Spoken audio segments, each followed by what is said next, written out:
Welcome to What's Happening Now on KBLKRadio.com, and thank you for tuning in. This is your host, Bishop Bowser, and we have another exciting show for you today, and everyone should be listening. So right now, I want you to text or call 7 people and tell them to tune in to this show, because, ladies and gentlemen, this morning we have a good one for you. We have Enid Powell and Janelle Davis with us. And our topic for this morning is the single black woman's perspective, addressing the acute crisis in black sexual politics between black male and female relations. If you want to call in and join this conversation, you can call in at 619-919-4745. Again, if you want to call in and join this conversation, call in at 619-919-4745. Okay? So first I want to just talk a little bit about this when talk about black women and black men, because there most definitely appears to be some hostility in those relationships. And I find that a lot of single black women find it hard to really find a compatible mate, someone who would be, their life companion. And so we want to talk about that. We want to talk about the mindset of the black man and how he views the black woman. But, as we look at this, black women confront the worst relationship market of any group of economic and cultural forces that is not their own making. And because most black women are limited to marrying black men, it has worsened the situation, because black men are in short supply. Black men options are better than those of black women. A desirable black man who ends a relationship with one woman will find many others waiting. That's not so for black women. And there was a study that was done in Cook County, Illinois, where it said 21% of black men had at least 2 partners. And polygamy is more common among better educated black men who presumably have more income. And that's one of the things most definitely want to warn our single black sisters about. Stop trying to look at Mr. Prince Charming who's riding on that white horse, because he probably got about 3 or 4 women riding on that white horse, because so many women probably going after him and so on. And so, I'm just saying, you got to be careful sometimes. The one who you think is your choice is a whole lot of other women's choices also. Now, when we look at this, though, black women lead by far the most segregated, intimate lives of any minority group in the United States. They are less than half as likely as black men to wed across racial lines. Numerous studies of internet dating confirm that black women are the partners least desired by non-black men. When black women do marry, they are more likely than any other group of women to earn more than their husband, even as divorce rates have declined for most groups during the past few decades. More than half of black marriages end up in divorce. Marriage is a matter of love and commitment, but it is also an exchange. And black women outnumber men 2 to 1 in graduating. Nearly 2 million black men are either currently in prison or have been in one. 17% of black men have had prison experience, compared to 7.7% of Hispanics and 2.6% of whites. 40% of the prison population is black men that are and that's 1.1 million black men in prison. A black man without a job or the likelihood of landing one cannot offer a woman enough to make that exchange worthwhile. Now, here are some quotes I want to read to you. And one is, marriage for blacks has become an alternative lifestyle. It's considered non-essential. Andrew Like, who is the coordinator for the Marriage Council of the Archdiocese of Chicago, said that in the Chicago Sun. Here's another quote for you. Black women assume marriage will be monogamous. Black men don't attach as much significance to monogamy. And that was Dr. Beverly Guy of the Shaftal Gender Talks. She also said there's a huge level of distrust among young black men and women. End of quote. There are many single black women out there that may feel it is a hopeless effort and thought to think that love will come knocking at the door. They've been waiting, like, man, am I going to grow old and die? Or a single woman, never able to get married. 70% of professional black women are single. Just think about that. So, according to the BMAWUFBP blog spot, and I quote what it says, the skills and qualifications that make a woman very successful in the workplace, in the church, and in the community are not the same skills required to make a woman very successful in a relationship or marriage. End of quote. So a woman has to have a black woman has to have a whole different approach, skills, and qualification in the sense of being able to land eligible black man, or any man per se, and be able to hold on to him and keep him faithful and loyal to her. So, and it looks like, when we talk about this book that Steve Harvey wrote, Act Like a Lady, Think Like a Man, what men really think about love, relationship, intimacy, and commitment, didn't really help our single black women to get a man they can keep. He made millions of dollars. They made some movies out of it, but still got that problem. And so don't get mad at me now, but that's what you get for listening to a man that's been divorced so many times. What can he tell? How can he tell you to have a successful relationship when he hasn't had one? But that's the problem with our black people. We go for charisma. We go for what shines, what looks good, what talks good, and all of that, and what is celebrityism and popular. But that's not the way. That's not how you're going to be successful. That's not how you're going to make it, and that's not how you're going to learn. So on this show today, you can learn some things from me and from us that's going to be talking on here today, and so on. So the bottom line, there are some serious problems between the black man and the black woman. Now, I can't speak for the black woman, but I would say that one of the ways we can bring more black men into the available dating market is we must reduce the high homicide rates among young black men that are killed in the streets. We must also fix the criminal justice system in order to bring an end to mass incarceration of our young black men. We must address the poverty issue in the black community in order to reduce crime so we can stop losing a lot of our young black men. And we must, we must tear down systems of racism that prevent our young black men from attaining a good job, education, housing, and a quality of life. Because 1 out of every 3 black men have been to prison. They have records, even down to arrest records, and they hold this stuff against you. So when they try to apply for a job, get a loan, start a business, a loan for education, or try to get housing and so on, they go back and look at all of this. And this is all a part of the system. As Michelle Alexander said, the new Jim Crowism. And so to separate us and keep us out.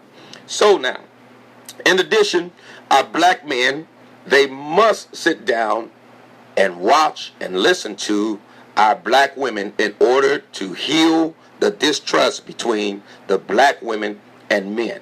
And today I want you to listen. So most of the hostility that black men have towards black women stems from self-hate that goes all the way back to slavery and the negative stereotype narrative that the media produce about black women, in which our young black men have bought into hook, line, and sinker. And we're going to talk about that. Because when folks talk about, I'm gonna get me a white woman, or she's light skinned, long pretty hair, and all that kind of stuff, and then when you do get a sister, all you want to do is have sex with her rather than treat her like the queen that she is. So our black women are beautiful no matter the complexion of their skin. They are the most supportive of the black man and his plight. And they are more loyal to the black man than any white woman could ever be. So today, we have with us Miss Janelle Davis and Miss Enid Powell to discuss the acute crisis between the black woman and man. Now, we have a few minutes before we go to our break. So I just want to, Miss Davis and Miss Powell, just want you to introduce yourself and tell us a little bit about yourselves. And you can begin, Miss Davis. Okay. Hello, I'm Janelle Davis. Let's see about myself. I'm 32, single mother.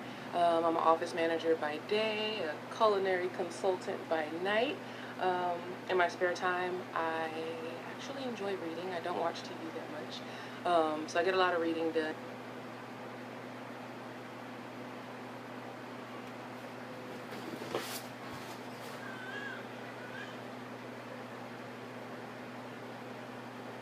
Let's see about myself. I'm 32, single mother.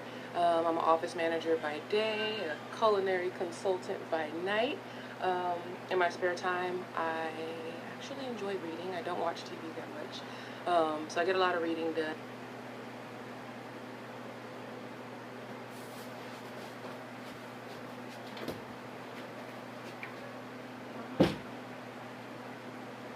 Not really doing what it takes, amen, to number one, equip and raise up black men who's going to be the man that they should be, but also creating an atmosphere, an environment where single black women and single black men can come together and meet each other and so on. So the church has got to do a lot better.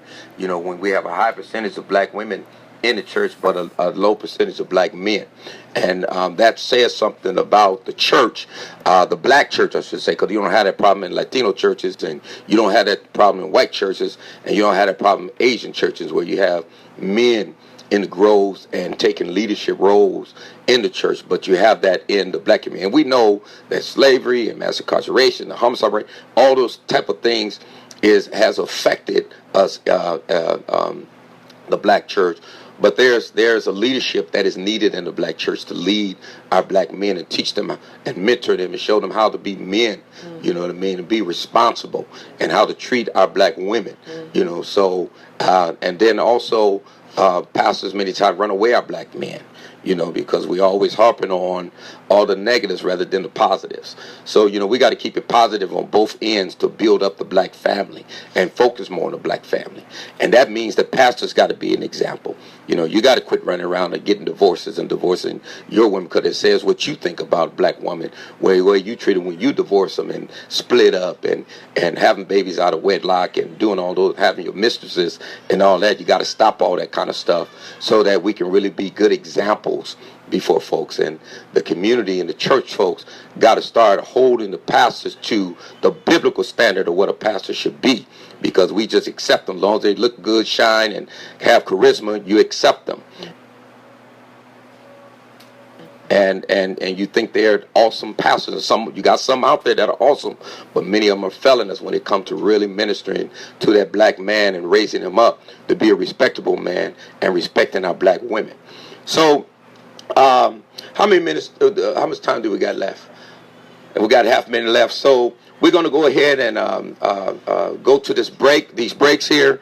And when we come back, we're going to dive into this conversation with these two young women about the dating world and the acute crisis between the black female and male relationships, how we can heal it, how we can fix it, and address some things, educate our audience, especially our black men, and why they think the way they think, and so on. And if you want to join the conversation, feel free to call on in and join us in our conversation here. And remember, that number is, if you want to call in and join the conversation, is 619-919-4745. Again, 619-919-4745. All right, we'll be right back after these commercials.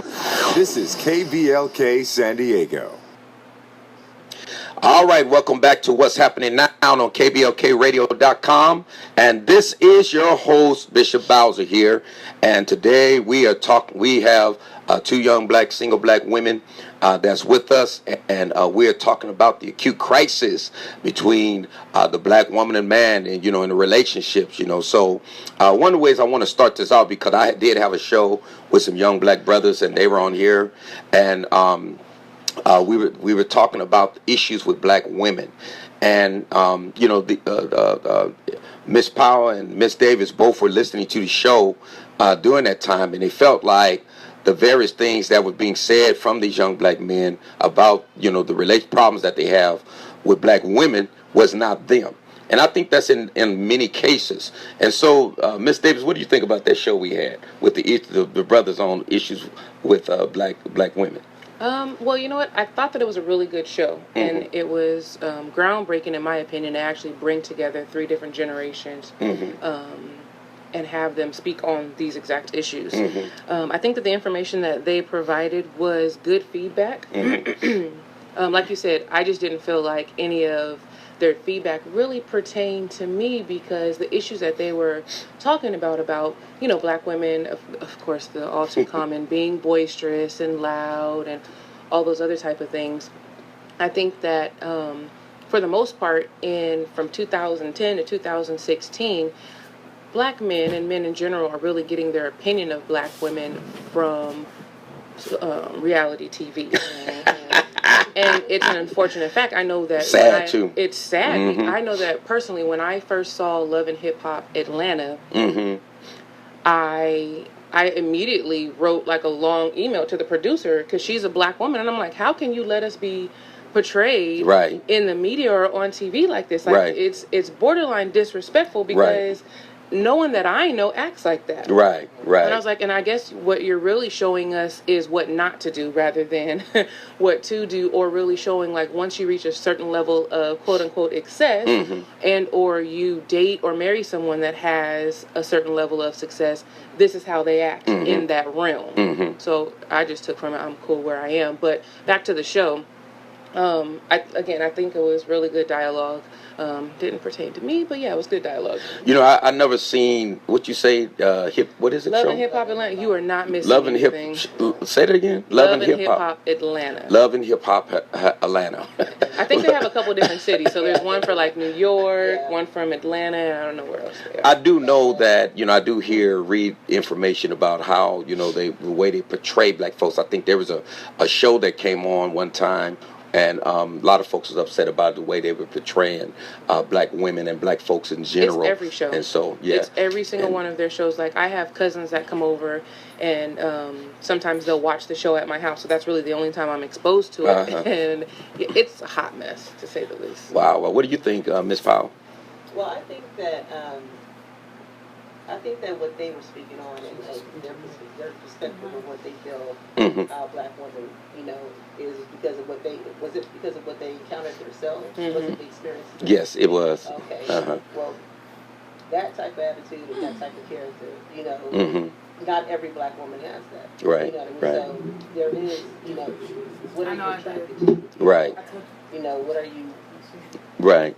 So what you're attracted to and what you're looking for, you know, you're going to get that. Right. You know? Right. So, exactly. You know, and here's the thing. I on the same side with black men, you know, a lot of times black women tend to have bad experiences with a lot of black men being players and using them and not sincere, not really. They're what they call these eternal bachelors who ain't never thinking about getting married, you know, and only date a woman for a couple of months and that's it, and so on. And they begin to kind of, you know, have this I don't want to say anger, but really this resentment, sense of hopelessness, like, man, you know, these black men, they ain't none of the players, and so on. The same thing, you got a lot of good black men out there. You got a lot of black men that willing to be loyal, willing to be the things that they need to be in a relationship, and so on. You just got to find them, you know, and search in the right places. It depends on where you're searching at, you know, and what type of environment are you dwelling in? Are you looking in the party environment? Are you looking for, you know, the drug dealers? Or what type of what environment are you looking for? What is it that you want, that you're looking for? Right. Me myself, I do feel that there's a lot of good black men out there. But like you said, there is a shortage of them because of all the things that's going on concerning our black men. Homicide, them being jailed, you know, a lot of negative things. Right. At the same time, I do feel that there's a lot of good black men out there, but you just have to be in the right environment to you know, bump heads with them, or to meet up with them. Right. And, one of the things that that I'm thinking, especially as a black man, from my perspective, I'm a married black man, so I'm not out there trying to date women and flirt with women, things like that. But black women don't know that I'm married, unless I tell them. And, just some of my experiences and just crossing path, and I don't, want to fall in place stereotyping, but I think when you talk about like the hip hop, what do you call it again? The love of hip hop. Love and hip hop. The love of hip hop, whatever city it may be in, is that I think on the other end, when our young black women are watching those shows, and black men, but black women watch those shows and things like that, you see how the women, but you also see who they're with. Right. And they're with these rich guys and in hip hop, got all this money. So a lot of times that's what black women sometimes look for too. Cause I one of the things I notice, and maybe we can talk about this a little bit, is when I as a black man, I might like be walking in the mall somewhere, and I'm just being nice, so I might try to make eye contact with a black woman just to speak. But a lot of times she won't even make eye contact with me, and she'll keep walking like. And then I'm thinking in my mind, well, I'm not trying to get with you or anything. I just want to be nice and say hi. Then the other experiences have been like, I might be in a store or wherever and hold the door open for the black woman to come out. She'll come out, and, come through the door and everything, but then won't even say thank you. And I had experience where, I've done the same thing for white women. They say, oh, thank you, blah, blah, blah. And so on. So, I mean, that's just been my limited experience in some areas with that. And I often wonder about that. And I remember sharing it with another black man about, the way women sometimes react. And he was saying that, well, if you had a whole bunch of gold, would dress a certain way, then they probably have something to say to you and so forth. And I know that's another stereotype of the way we look at our black women. But what is your opinion about that? Well, it's for me, when a guy opens the door for me or is trying to make eye contact with me, sometimes I think that they're trying to be flirty. So that's where I don't respond and say thank you. I know it sounds really, well, that's when I don't give them. And I know that's what it is a lot of times. That's why I be like, I ain't trying to get with you. Right, because sometimes you don't want to be bothered. But, on the other hand, not everybody that's being nice and kind is being flirtatious. Right. It's just being, being kind and having manners. Right. So, yeah, I can understand why they might have that attitude and why they might respond to you the way that they do. But it's not right. It's not mature. It's not, I don't think it's right. Okay. Miss Davis. To be politically correct, I will just say that black Yo, women... wait a minute, you don't have to be politically correct. I don't. Oh, okay. No, okay. Thank you. Black women don't speak to each other in public. And I think that we have lost a sense of community.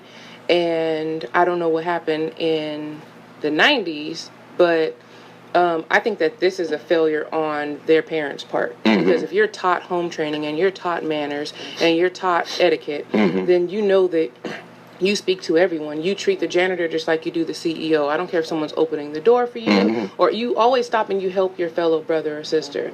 And we forget about that. The world is so overpopulated and we're all caught up in our own worlds that we forget to acknowledge those that are around us. We're all looking down at our phones instead of looking up at the people that we're walking by. So it's a huge issue. I don't think that it really has much to do with stereotypes. I think perhaps black women are just focused more on because we're naturally pinned as having an attitude or being abrasive. So I can see that point of view. But as far as like walking through the mall, honestly, I don't know. I don't really... Oh, anywhere. I try to anywhere. be objective. It could be anywhere, yeah. I try to be objective and not really, take it any type of way if someone doesn't acknowledge me or say, yeah, it is what it is. But I've seen that. I've actually heard other men talk about that too. And I tell them, blame it on their mama. She didn't teach them how to be respectful or have manners. So well, it could be her experience, like what Miss Powell said. Ina said is that she, and that's what I be thinking a lot of times is that she's thinking that I'm trying to get with her, or trying to, I'm looking for a way to flirt or whatever. And so I kind of start feeling like, well, maybe I just should mind my own business, keep my head straight, and don't say nothing either. But I don't want to become a rude person. Right. You know what I mean? Yeah. Right. Well, that was back in my immature thinking way. You know what I mean? So now that I'm a lot more mature in my thinking process, I think that I don't necessarily look at it like that. But back then when I did experience it, that's how I did view it. Right. But you live, you learn, you grow, and you learn to handle, certain situations in a mature manner. You know? And you try to be respectful at the same time. Okay. Yeah. Okay, so tell me, each of you, and whoever can want to go. So what is it like for a single black woman today in the dating world? In the dating world? Yes. I've actually been out of that scene for most of the year, so I don't know how it is currently. But Most of the year. Most of the year. Well, I mean, so when you say you've been out of it, you just haven't been on a date, or you're not even trying to get a date. I'm not even trying to get a date. And why is that? Honestly, right now I'm focused on my relationship with God, and I'm not really entertaining anything. I was listening to the statistics that you were reading earlier, and you were saying how it's hard for, a black woman to get a date, or if, a couple breaks up, the guy will bounce back faster than the woman would. I don't agree with that, just in my opinion. But as far as the dating world goes, it is what you make it. So you're saying that you no matter what, you can get a date. I can always get a date. It's It's not hard to get a date. But it's what kind of date do we want? We don't want it's easy to get a date. Okay. But it's not easy to get what we require. What we're looking for. Right. Okay. Yeah, like Okay. There's a certain type of, character. It has to be God fearing. It Right. has to be, respectful. He has to be. Whew, Lord have But we could take it back. We could take it back to when I wasn't even looking for a God-fearing man. Right. So there's. Oh boy, let me just think back. The dating world it's interesting because no one's really dating anymore. Okay. So the whole purpose of dating is to get married. No one's doing that anymore. Most people are no courtship, but most people are dating just to hook up. Right. Plain and simple. That's it. The world is focused on sex, and that is it. That's the only reason why people have conversations, ask you for your number, try to take you out for coffee or dinner. Right. They want sex. That's They it. don't have enough patience to invest. The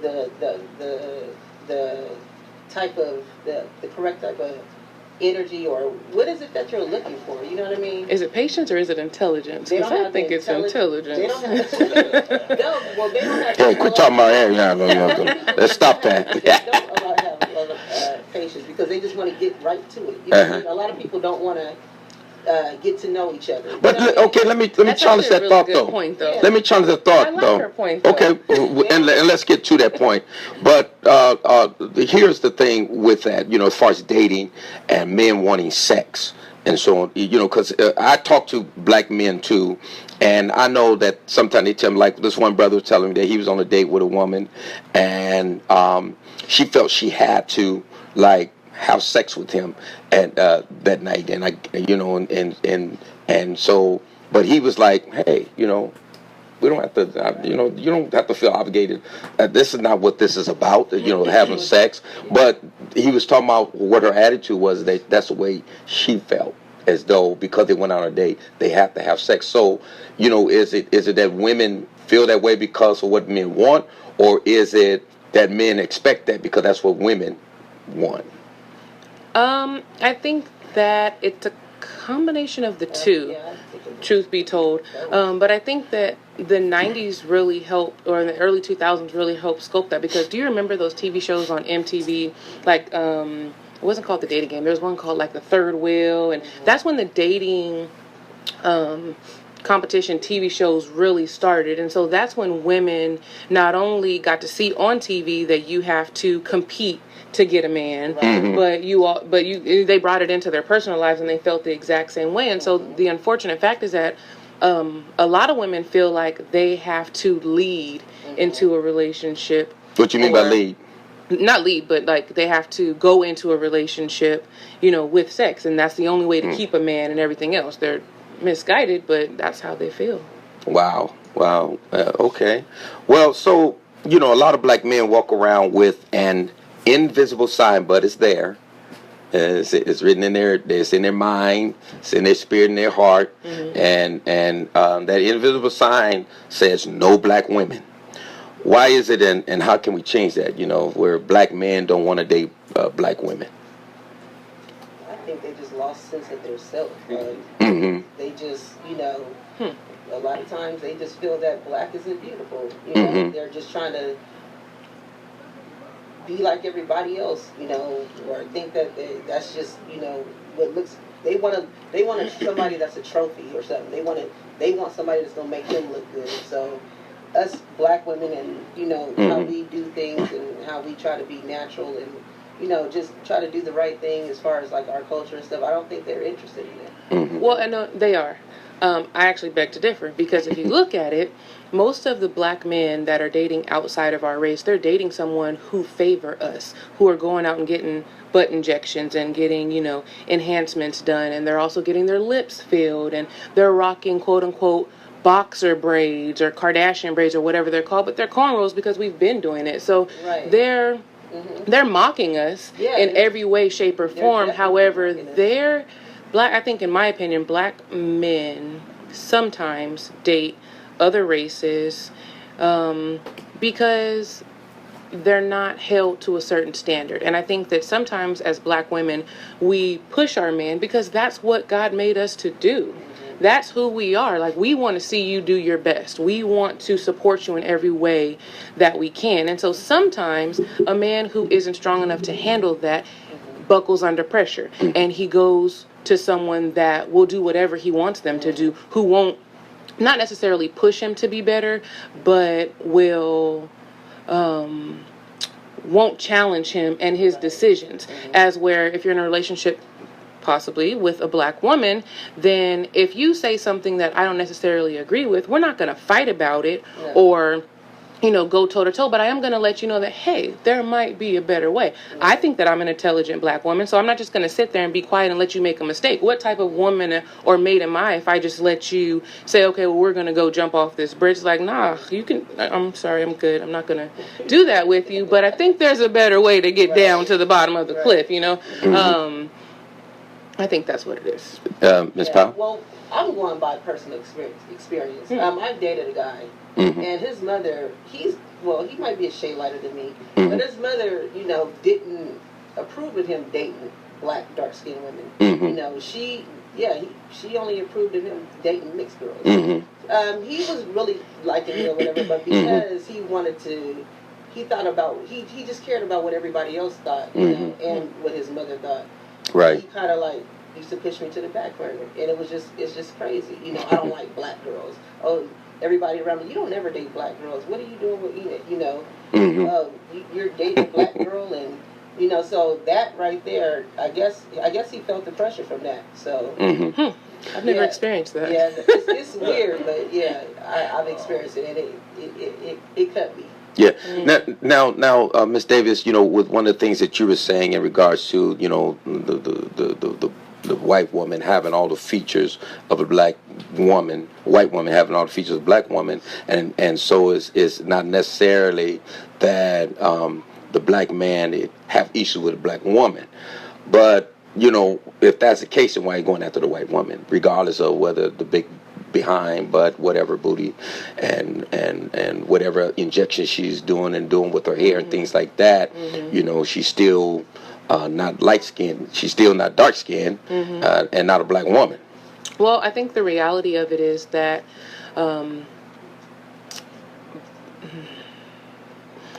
black people are, in my opinion, automatically at a disadvantage starting off. From the time we turn 18 and go into adulthood, we aren't educating our children on the benefits of having good credit. We're not putting our children on our credit cards as an invisible card user so that they start off the game with good credit. So these are things that other races are doing. They're educating their children financially and they're starting off good. So there are other benefits to dating someone outside of the race. You don't have to struggle necessarily with a white woman as you would with a black woman, simply because the black woman was uneducated about finances or, you know, owning homes or being an entrepreneur or anything like that. So I think that disadvantage does play a role as well. Okay. So a lot of black men, and since we're talking about, you know, growing up with the mama teaching them and so on, and or what society teaches, they grew up making fun of black girls, you know, in their classes for things like their hair, their skin tone, or the way they talk. Also, for many of them, white girls came first to them, and then I'll give me a white girl, or give me a Latina, give me an Asian, give me a mixed girl, and so on, and really in no particular order per se. But in many circles, young black men are greatly respected when they are able to get with women of a different race. Do you agree with my assessment, and why? He got him a white girl. I can't say that I've actually heard that, but I also don't look at relationships like that. Like, if I see a black man with a Mexican woman, or Latina, woman, or an Asian woman, I don't really feel a certain type of way. That doesn't bother me, truth be told. Like, I've dated guys from other races, so I don't really...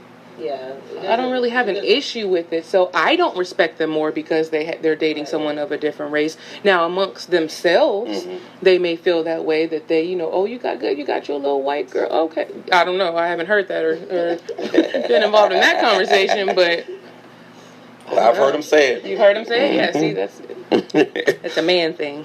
Okay, so why do men, and we talked about this earlier, talk so publicly and stereotypically against women, black women, of their own race? When you talk about, when you say they're too loud, they do this, they do that, and so on, and you hear that all the time in the public, on social media, everywhere. Way they dress. We find the worst kind of woman. You can find the worst kind of woman in any race, but it seems to be isolated. Just like with black men stereotype, same with black women.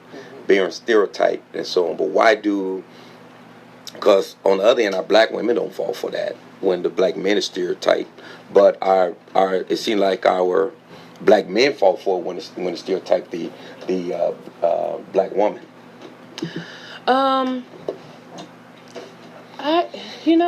I think that it may just be that these people are I don't know, pessimists. They're looking at the glass half empty instead of half full. I think that may be it. Because like you said, you can find the same things in other races. I don't really... Yeah. I'm not going to say that I'm in denial. Like, I will say that there are some sides of town that I do not go in because I do not want to deal with those loud, ghetto, boisterous black people in general. Yeah. But I always challenge that because I know people and I think it goes back to what Ina said. It's where you go and who you're around. I think you can go anywhere. Can I go, whether you go to a white party or white club or Latino, whatever, all people are loud and argumentative and got attitudes. I see that all the time among all races. But it seems to be when it comes to blacks or a black woman, they really highlights that and magnify that to a degree that it's really not true. It's really not so. When you really look at the overall picture. Well, yeah, there's that, and then also the fact that we don't support each other, because I know over the last 8 years that President Obama has been in office, that has been one of the things that they have said about Michelle Obama. And the messed up part about it is, if you go on social media and you look at some of these threads, that black women are the ones that are chiming in and also contributing to those comments rather than having their sisters back. So again, we've lost our sense of community. So if we're not holding each other accountable, then if we don't have each other's back, then how can we be upset with what they say about it? Right. So and that leads to this, because to young black men, most black women represent everything they don't want in a woman. Their opinion is most black women are too loud, too argumentative, and some things you were talking about, have too much attitude, are too much to handle, they have too much drama, and all those different things. Even though many of these young black men were raised by and around black women who represented absolutely none of these things. Of course, parents of any race will, when they're angry with their child, they're going to raise their voice and things like that. But have been a good example.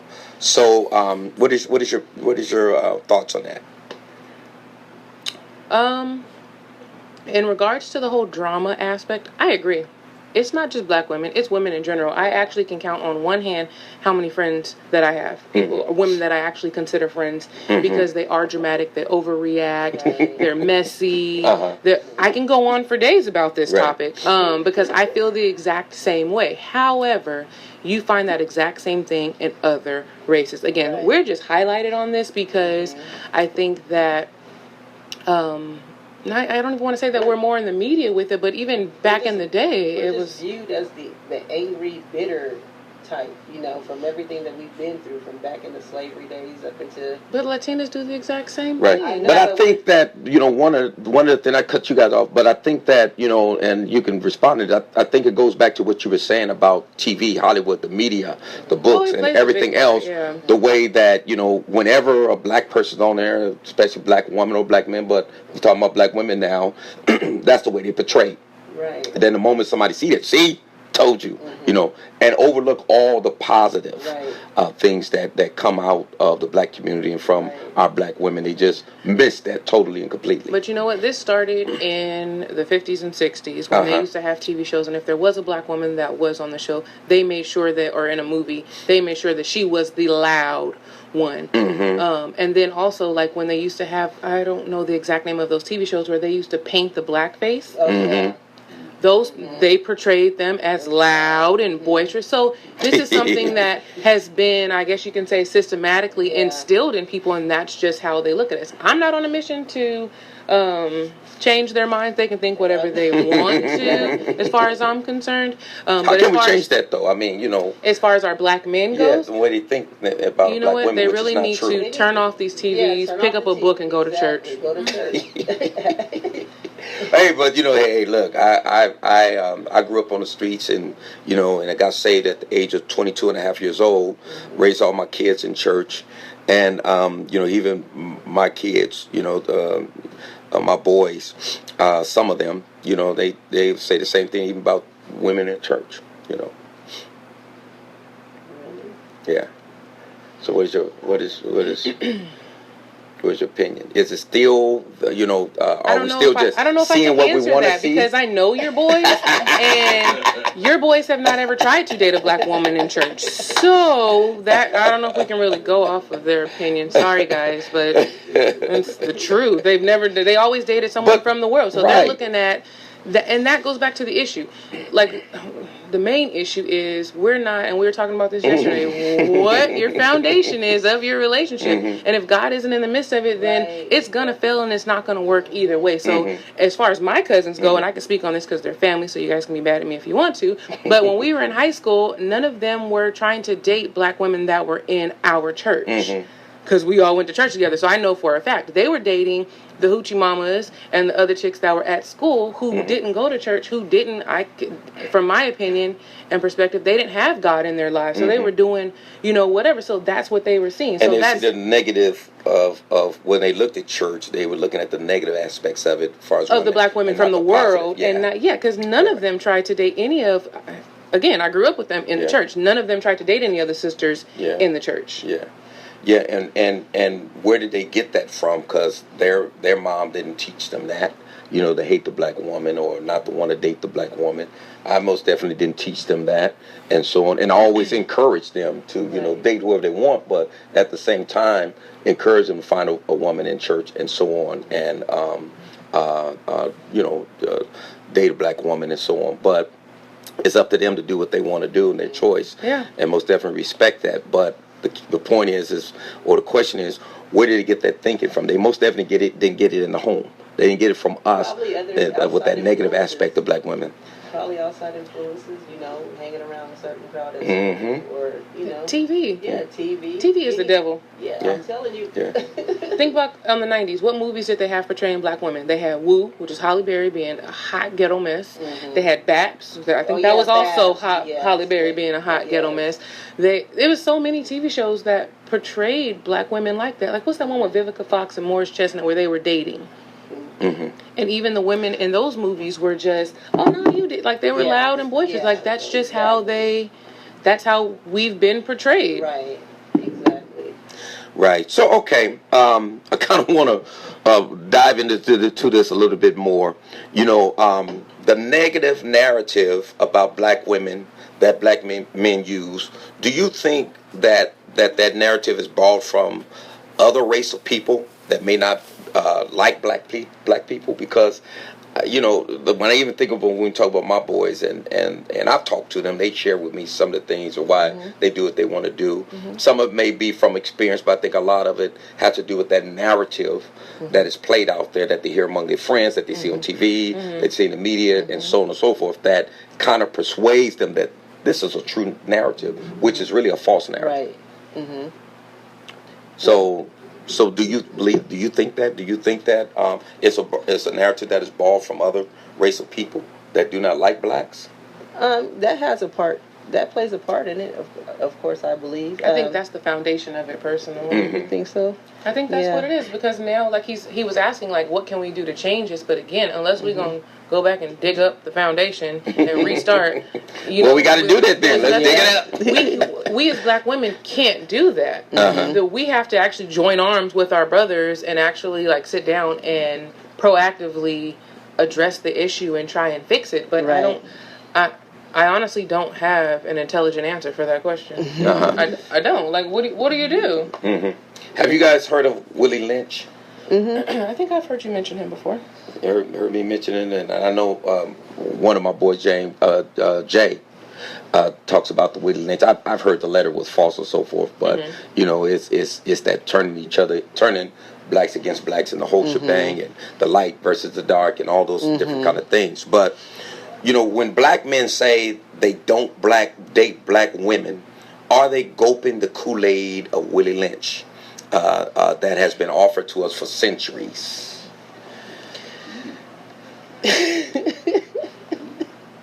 I would say yes. Yes, definitely so. For sure. But here's the thing.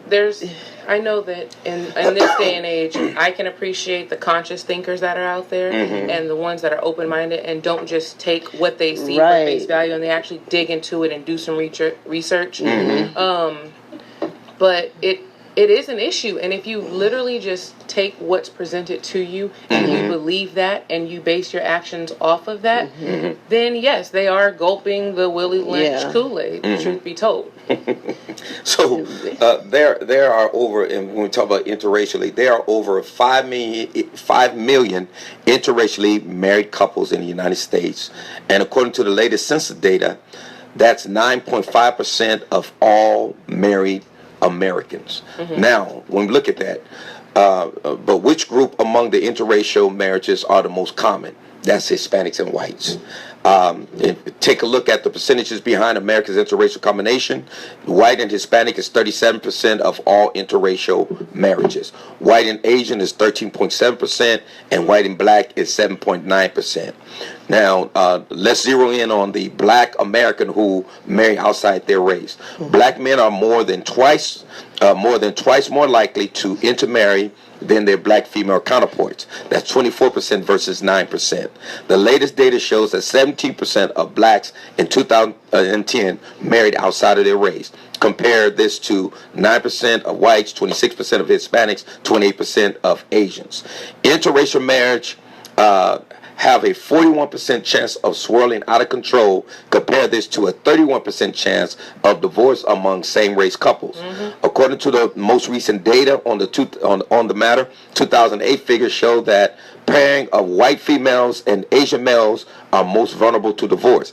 Conversely, black women and white men are most likely to stick by their vows. Now, when you look at a white wife and a black husband, 50% more likely to divorce. A black wife and a white husband, 44% less likely to divorce. If marriage consisted of a black wife and a black husband, the couple were less prone to divorce than the coupling between a white wife and a black husband. A white female and a black male couples also had the greatest chance of divorce out of all non-white and white marriages. It appears that a black woman is more loyal and enduring to marriage to whomever she marries, but especially to the black man. What are your thoughts? And we probably have like a couple minutes, so if you could each. Well, I know that we're strong and we are loyal. I mean, we do back up our black man 100%, whatever relationship we're in, period.